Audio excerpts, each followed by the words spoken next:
The formal definition of continuity has three parts.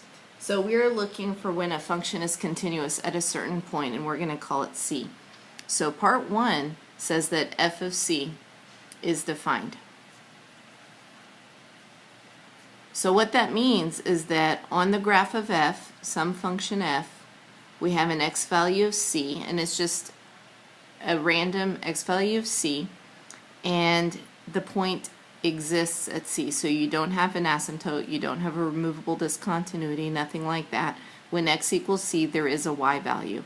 It doesn't mean that it's above. It could be above the x-axis, it could be on the x-axis, it could be below. But for whichever value we're looking at, we're looking to see if it's continuous at C, there is a point at C. Part 2 of the definition says that the limit as x approaches C of f of x exists. So what that means is that for our value of C, the graph that comes in is going to come to the same height from both sides. Now if you took this statement alone without looking at any other part of the definition, just having a limit exist could mean that there's an open circle there. So this statement would represent, or this graph could represent that statement all by itself. But we also know that f of C is defined, so we're going to have to put a point in. So part 3 brings those two parts of the definition together. It says that the limit as x approaches C of f of x equals f of C. So for this, we know that since our limit equals something, it exists. So we're going to draw the heights coming together at x equals C. And then we know f of C exists, so there has to be a point. And part 3 says that they're the same thing, so I'm going to fill it in. So this says that there's a point there, part 2 says that the limit exists, and part 3 says that the limit of the function, the height that the graph is headed towards, is the same exact thing as the height of the function at that point. So this is the definition for continuity at a point. Now if you want to know if a function is continuous on an open interval, it has to be continuous at every single point in that interval. So I'm going to give you some examples. So for our first graph here, I'm looking at whether the function is continuous at -1. So I'm going to check several things. I'm going to say, what is the limit as x approaches -1 from the left of f of x? So I'm going to get on the left-hand side of the graph and come into -1, and that is a height of 1. The next question is, what is the limit as x approaches -1 from the right of f of x? Get on the right-hand side and head towards an x value of -1. That is a height of -2. Okay, I don't need the graph anymore to tell me whether or not the limit exists. I can just look at these two limits. So the limit as x approaches -1 of f of x does not exist. And it can't exist because it's approaching two different heights. The graph of f is approaching two heights as x approaches -1. The next thing you would check is, what is f of -1? Is there a point there? So I come to my graph, look when x equals -1, and I do have a point. It's right here. It's at a height of -2.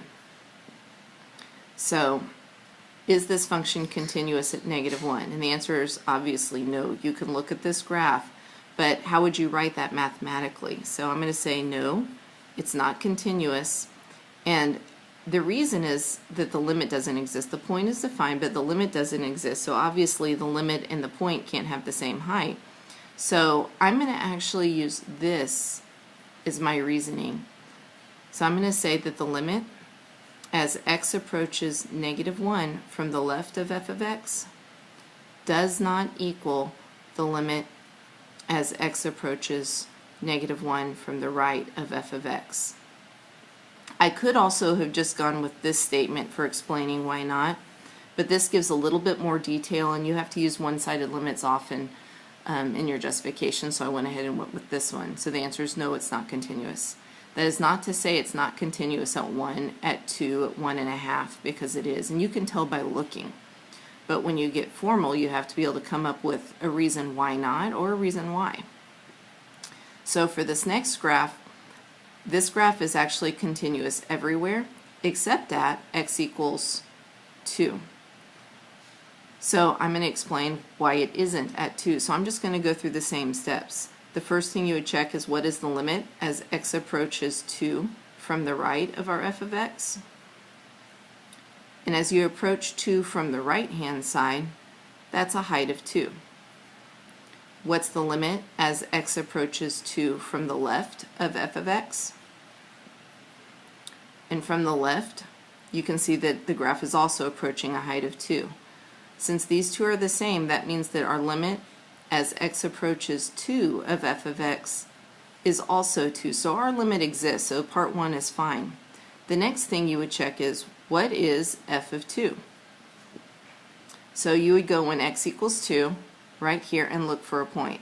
And there is no point. So this is the problem with it being continuous at x equals 2. So I'm going to say f of 2 is not defined. And the answer, of course, is no, it's not continuous. And this would be the reason. And I'm sticking with the very formal language of the definition of continuity. So this last graph, you can tell that it's continuous everywhere except that it comes into question at 1. So I can do the limit as x approaches 1 from the left of f of x. Check the limit as x approaches 1 from the right of f of x. Then I'm going to check, okay, does the limit as x approaches 1 of f of x exist? Is f of 1 defined? And then are these two the same thing? So the limit as x approaches 1 from the left is negative 1. The limit as x approaches 1 from the right is also negative 1, which means that this limit is negative 1. Now f of 1 is where the point is at x equals 1. So you go when x equals 1, look for the point, it's right here, and that is a height of 2. So this graph is not continuous, and the reason I'm going to use is that these two are not the same. Part 1 says f of 1 is defined, it is. Part 2 says the limit as x approaches of f of x exists, it does exist and is equal to negative 1, but these two are not equal to each other. So my reason would be the limit as x approaches 1 of f of x does not equal f of 1. Now if I was going to justify the function being continuous at 2, because it is continuous at 2, I know the limit from the left is 0, the limit from the right is 0, the point is at 0, my limit's 0, so I would actually say that the limit as x approaches 2 of f of x equals f of 2, and I could say that it is continuous at x equals 2. And that is your formal definition of continuity.